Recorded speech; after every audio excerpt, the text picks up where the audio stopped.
Hi, I'm Josh, and welcome to another edition of the Butler Sports Report. I've got the other Josh here with me today, and we're going to discuss Butler men's basketball action over the past week.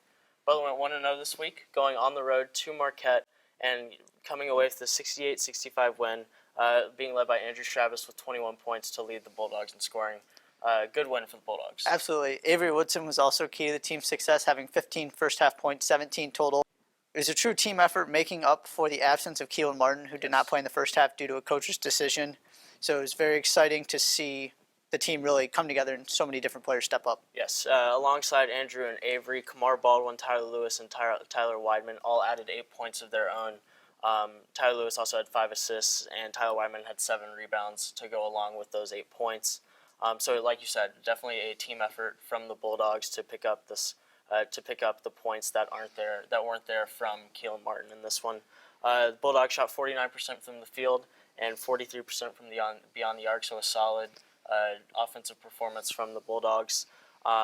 We also held Marquette to 43% shooting, and they did not shoot well from the three-point line, which is something they did really well the first time around. Yeah, it was exciting to see improvement on defense, especially since the team's been struggling with that so much. Luke Fisher and Marcus Howard both had 19 points for Marquette, but they really kind of had to work for it. Yeah. So it was a big step in the right direction. Always good to get road wins in the Big East, especially at a team as good as Marquette, who's already proven they're capable of beating anybody at home. Yes, for sure.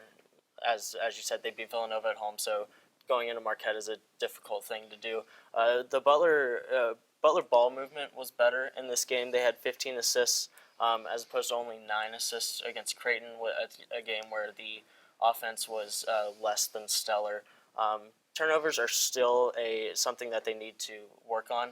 They had 13 turnovers in this game, but turnovers are always a place that they can improve. But seeing better ball movement and more fluid offense from Butler was definitely promising. Absolutely. It was definitely a step in the right direction, so that was good to see. Coming up this week, the Butler men's basketball team plays 2 games. First, they play at Providence. The first meeting between these two teams was arguably one of the most well-rounded efforts for the Bulldogs this season. They shot 62% from the field and 57% from deep.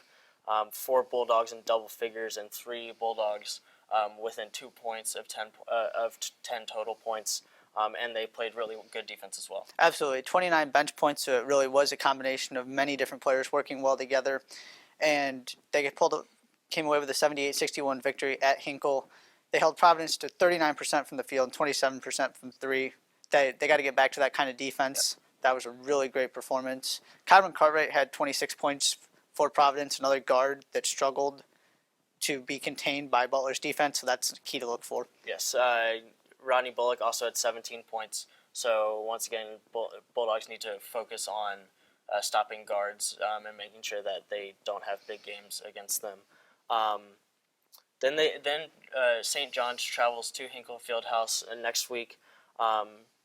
St. John, the Bulldogs only shot 24% from 3 against St. John's the first time around. So that needs to improve a little bit. They shot, and St. John shot 54% from the field. So defense needs to look better against St. John's. Yeah, this was the first conference game of the season when they met up in New York for Butler, came away with a 76-73 loss. Shamari Pons and Bashir Ahmed had 45 points combined for St. John's. So pointing again to the defense, it's got to be better. Right. They've got to look to really shut those players down. And also Marcus Levette. St. John's has a lot of talented guards that can really score the ball, so they got to play good perimeter defense. Yeah. Butler's going to have to focus on playing good defense against St. John's and then shooting the ball a little bit better from the perimeter. But being at home, being in Hinkle always helps.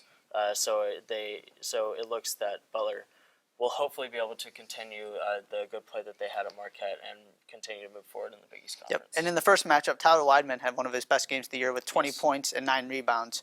And also the team had 28 bench points. So looking to really spread the wealth again and have many players contribute. Yeah. Not the only sports going on this week. Butler basketball, women's basketball is going on as well. But the big event this weekend is women's lacrosse is playing their first game ever under Butler Athletics, which is a really big deal. It's really awesome to see new opportunities for the athletes here on campus. The lacrosse team, they play Liberty at 11 a.m. on Sunday morning. This is a team that's constructed of 16 freshmen 8 previous Butler students, 5 of which played on the club lacrosse team before the varsity lacrosse team was created, as well as 5 transfers that they recruited to come and be a part of this new team. So it's exciting. It'll be exciting to see how they do in their first season as the women's lacrosse team here at Butler. Absolutely, no question. It's going to be great to see. Wish them all the success in the world. They've got their own nice new field. Yep. They got their first game at home, which is going to be really cool to see. And in addition to the lacrosse team, both the men's and women's track and field and tennis teams, and we already mentioned the women's basketball team, are all in action. So there are plenty of sports and plenty of Butler teams in action this weekend. Yes, and make sure you're going to support those Butler teams that are in action here on campus this week. They always appreciate seeing students here coming out to their games. But that's all we have for you for this edition of the Butler Sports Report. We hope you enjoyed, and we'll see you next week. Go Dolphins.